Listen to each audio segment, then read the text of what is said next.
వెంకటేశ్వర స్వామి భక్తుల మనసుల్లో ఒక అనుమానం క్రియేట్ చేయడం, దానివల్ల అపవిత్రత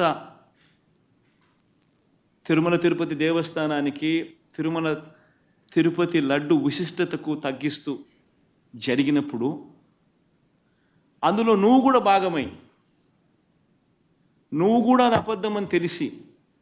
నువ్వు కూడా ఆ అబద్ధానికి రెక్కలు కట్టి, నువ్వు కూడా అదే దుష్ప్రచారాన్ని చేయడంలో నువ్వే అడుగులు ముందుకు వేస్తా ఉన్నప్పుడు ఎక్కడ సనాతన ధర్మం గురించి నువ్వు మాట్లాడతావు? ఏదైనా కానీ తప్పు చేసినప్పుడు ఆ తప్పును మనం